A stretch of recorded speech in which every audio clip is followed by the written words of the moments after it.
I took two civilizations in Worldbox and gave them completely opposite advantages. One side had perfect land, unlimited resources, and the intelligence to use it, but they were trapped on a tiny island. Here we go again. The other controlled almost the entire world, but had nothing to survive with, and no idea how to use what they had. Then I let them grow, no interference, for 200 years, until eventually they find each other. And when they do, we find out what actually matters, intelligence or everything else. So here's the setup. Right in the center of the world, a tiny island. And to keep them apart, I built a wall of mountains around the island. We need to build a wall. Perfect land, every resource they could ever need, all in one place. And this island is isolated because surrounding it is an entire world. Endless space to expand, but almost nothing to survive with. Resources are scarce and spread far apart.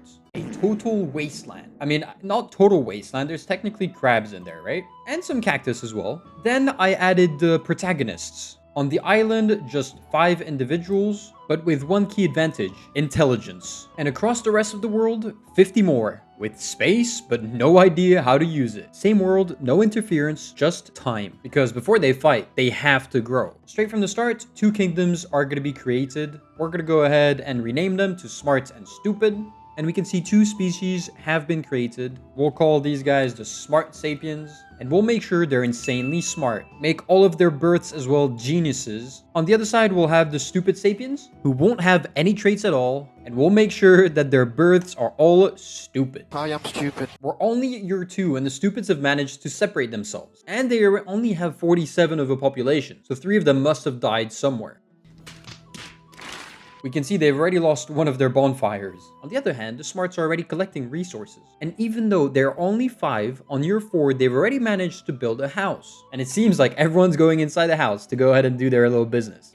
Yeah, boy. And by year 5, the Stupids have managed to divide again. Is it a strategy to expand and cover all of their area? Or do they have zero faith in their leader? And to be fair, their leader only has 1 intelligence level, compared to 48 for the intelligent crew. And finally, on year 6, the Stupids managed to get some huts going. And even a road. Look at this man doing all of the hard work. Mr. Plendert. Hello.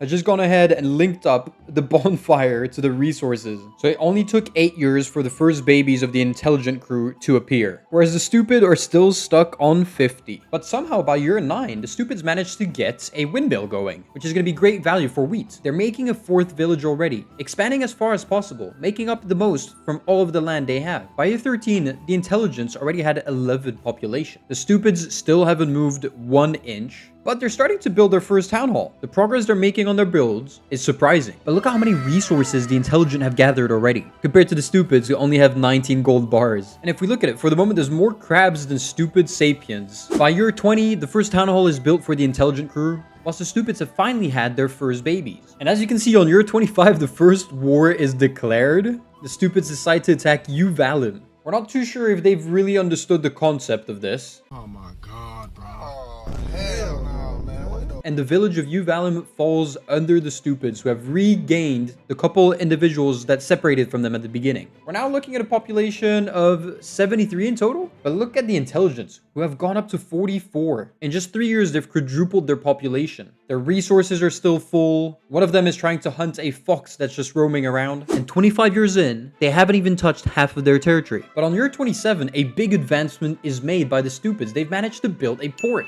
The first port with already a ship sailing far to the west. Are they going to discover new land, or maybe just sit there because remember they have only 1 IQ? And it seems like the ships was a big advancement. But the intelligent are still catching up in population size. Remember, they started 5 versus 50. Isn't it incredible to see wheat develop in the desert though? And what happened to the cactus? Holy moly, did they expand? Loads of palm trees growing as well, which is going to give them a lot of wood. By year 40, the stupid population has almost reached 200, but they're everywhere, inefficient. The resources are wasted, the cities are poorly placed, and we can see the segregation happening. The roads don't connect the houses. There's still little to no resources gathered. Whereas remember the 5? They're now 101. They've turned their tiny island into something unstoppable. They're already placing watchtowers, a library has also been built, and keeping everything centralized. And they've decided to expand into a 2nd village, maybe to divide up the management and make sure they can cover all of the resources left on their island. What I'm most afraid about?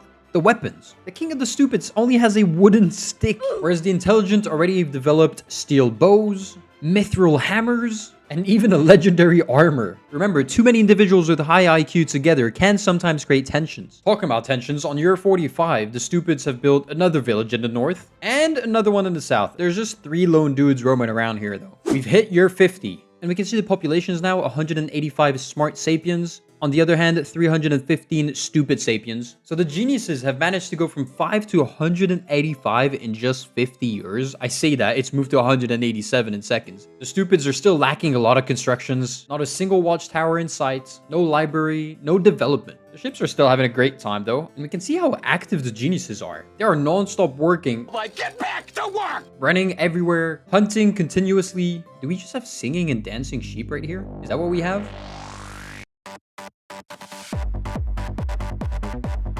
Look how happy they are. 100% happiness for all of them. This is incredible. I mean, this is a dream island, isn't it? And the stupids are active as well. But all they got as resources is wheat, and wheat. And let's not even talk about the other villages, because they got nothing still. I'm astonished at how fast some of these rabbits are going. Like, look at this kid, look at this kid, look at this. I can't even, when they decided to rush, I just can't even chase them down, can I? Who are you, Jopa? I'm calling you Verstappen. Sorry, buddy.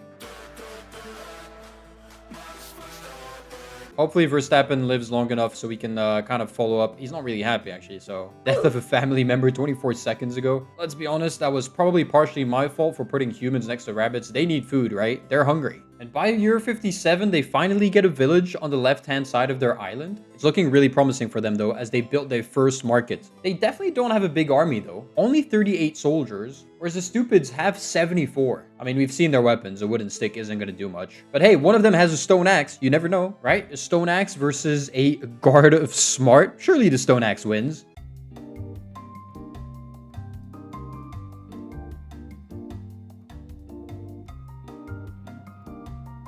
And on year 78, our geniuses have reached 500 population.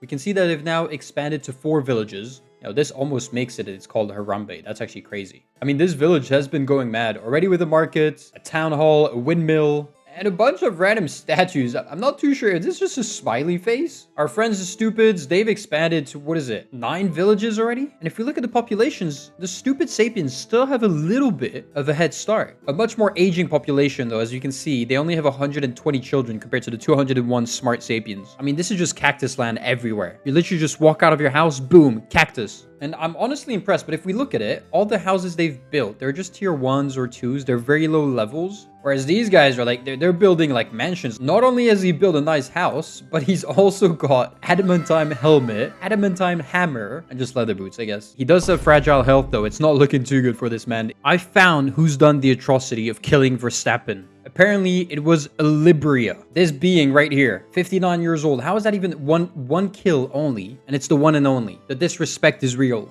Bro got killed by a bronze hammer. Man, come on. I expected better. What was the speed about? Also, why is this emoji in? I'm sorry. Soft skin? Also, what is this sheep doing? Is it just sleeping? Are people stepping on it? It's like a carpet. They don't even care anymore. The sheep's just sleeping there. Carpet. Boom. I'm really afraid we're going to see a downfall soon of the smarts. Because once they reach the last couple of ores here, and same in the north, they're just going to be stuck on this island forever with no more resources. I mean, we can't say the stupids still have resources. Have they ever had any? But hey, all of this land is much better than nothing, right? And look at this. Even though the stupid kingdom only has on its own 373 of population, they have already 160 soldiers. And same with this other one with 85 soldiers, whereas the smarts only have 159. But they're not going for numbers. They're going for quality. And look at the sheep now. Oh no. Oh no. Oh no. Rest in peace. Who are you? No, no, no, no. Oh my god. No.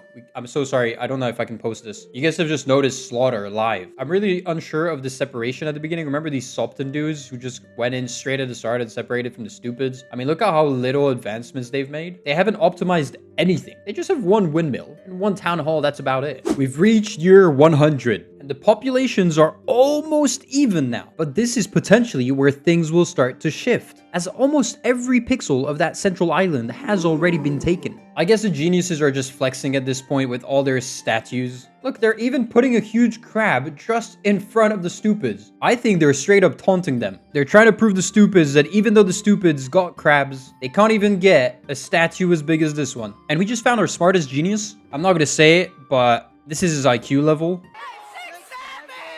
On the other hand, we got the smartest stupid, who's apparently got an IQ of 8, which is insane to be fair. I feel like a majority of the geniuses just stick right in the middle. I mean, look at them. They're just hovering around the bonfire. Either that, or all collecting the wheat. They're just wheat being thrown at the windmill. Bro's got 0 IQ. I didn't even know it was possible. Are you kidding me? With a guy like Gertson, who's got 0 IQ, I would totally understand the stupids getting obliterated once the mountain falls. I'm checking out a random crab. Look at this dude, Biak. He's actually got 19 intelligence. He's smarter than the average stupid.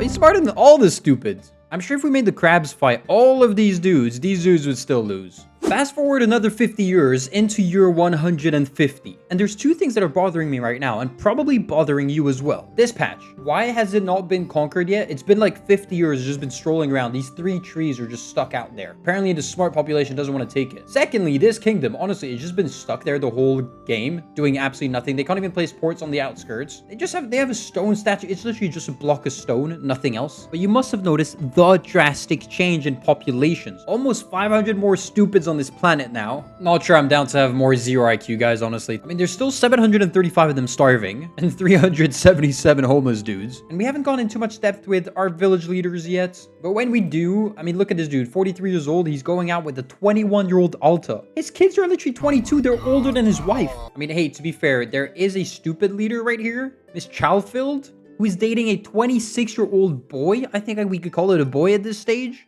She's got kids worth 78. Emotional damage. And now Childfill is just talking to what, a 8-year-old kid? What? Did we just notice death, didn't we? And for years, this barrier had held, keeping both sides apart, letting them grow in completely different worlds. But that was never meant to last. So eventually, after 200 years, we connected the 2 worlds. And just like that, everything changes. I just did it roughly. Sorry, it's not symmetrical. Oh, and by the way, by that time, for some reason, the stupid kingdom completely disbanded itself.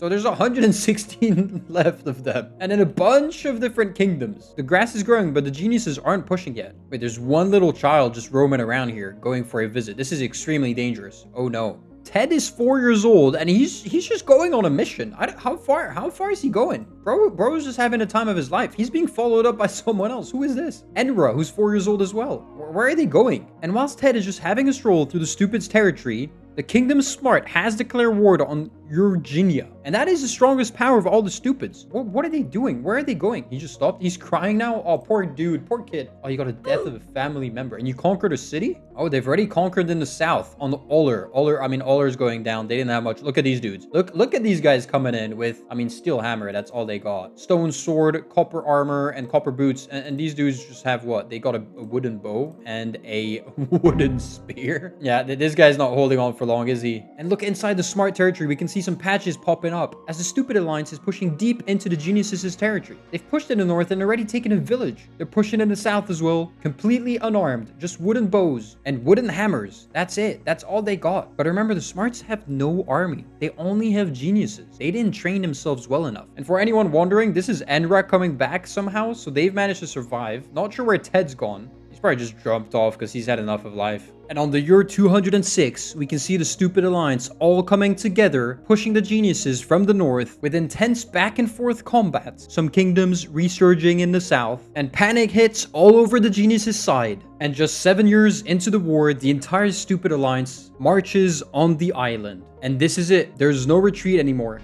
Remember how it started, 50 against 5, ended with over 2,000 against 0.